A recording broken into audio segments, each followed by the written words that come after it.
अस्सलामु अलैकुम वरहमतुल्लाहि वबरकातुहू। नाज़रीन, दुनिया एक मुसाफिर खाना है।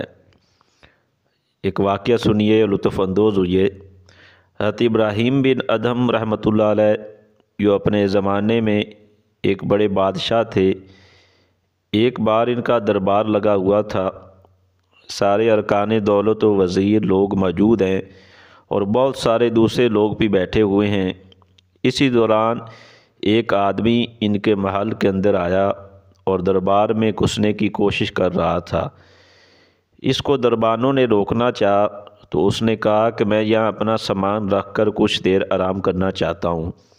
दरबानों ने इससे कहा, तू बेवकूफ़ है, पागल है, तुझे मालूम नहीं ये बादशाह का दरबार है, महल है। इसने कहा, दरबार है? मैं तो समझता हूँ कि ये तो सराय है, मुसाफिर खाना है, इसलिए मैं कुछ देर यहाँ रुकना और आराम करना चाहता हूँ। ये हुज्जत व बहस हो रही थी कि बादशाह की नज़र इस पर पड़ गई। इब्राहीम बिन अदम ने हुक्म दिया, क्या बहस हो रही है, इसको बुला कर लाओ। अब इस आदमी को पकड़कर बादशाह के सामने पेश किया गया और बताया गया कि ये आदमी महल में आराम करना चाहता है और कहता है कि ये सरायो मुसाफिर खाना है। बादशाह ने इससे मुखातिब होकर पूछा कि क्या किस्सा है। तो इस आदमी ने कहा कि ये सराय है, इसमें मेरा भी हक़ है जैसा कि आपका हक़ है। आप यहाँ रह सकते हैं तो मैं क्यों नहीं रह सकता। मैं मुसाफिर हूँ, आराम करना चाहता हूँ। बादशाह ने कहा, यह सराय नहीं है, मुसाफिर खाना नहीं है, मेरा महल है। इस आदमी ने बादशाह से पूछा कि आपसे पहले यहाँ कौन था। बादशाह ने कहा कि मेरा बाप था। इस आदमी ने फिर पूछा कि इससे पहले कौन था। तो बादशाह ने कहा कि मेरा दादा था। तो इस आदमी ने पूछा कि इससे पहले कौन था। बादशाह ने कहा, मेरा परदादा था।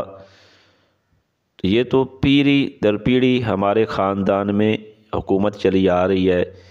इस आदमी ने कहा, मैं यही तो कहना चाहता हूँ कि कभी तो यहाँ आपका परदादा था, कभी आपका दादा था, कभी आपका बाप था, अब आप हैं, कल आप भी नहीं रहेंगे, कोई और इस जगह आ जाएगा। कोई आता है तो कोई जाता है, इसका नाम तो सराय है, मुसाफिर खाना है। ये कहकर वो आदमी वहाँ से गायब हो गया। ये दरअसल अल्लाह का फ़रिश्ता था जो बादशाह की इस्लाह के लिए भेजा गया था। अब बादशाह परेशान हो गया, इसकी बातों पर गौर करने लगा कि वाकई ये दुनिया है, मुझसे भी एक दिन छूट जाएगी, जैसे मेरे बाप से छूट गई, जैसे मेरे दादा से छूट गई, सब छोड़कर चले गए। कैसे कैसे बादशाह आए मगर सब छोड़कर चले गए। ऐसे ही एक दिन मैं भी इसको छोड़कर चला जाऊंगा। अब जो रात हुई तो ये बातें सोच सोच कर बादशाह को नींद नहीं आई। बिल आखिर ये फ़ैसला कर लिया कि इससे पहले कि दुनिया मुझे छोड़ दे, मुझे दुनिया को छोड़ देना चाहिए। उन्होंने हुकूमत छोड़ दी और यानी इब्राहीम बिन अदम रहमतुल्लाह अलैह ने हुकूमत छोड़ दी और हज़रत फ़ुज़ैल बिन अय्याज़ रहमतुल्लाह अलैह जो अल्लाह के बहुत बड़े बुज़ुर्ग गुज़रे हैं, उनकी खिदमत में चले गए और वहाँ जाकर उनके दर में पड़े रहे।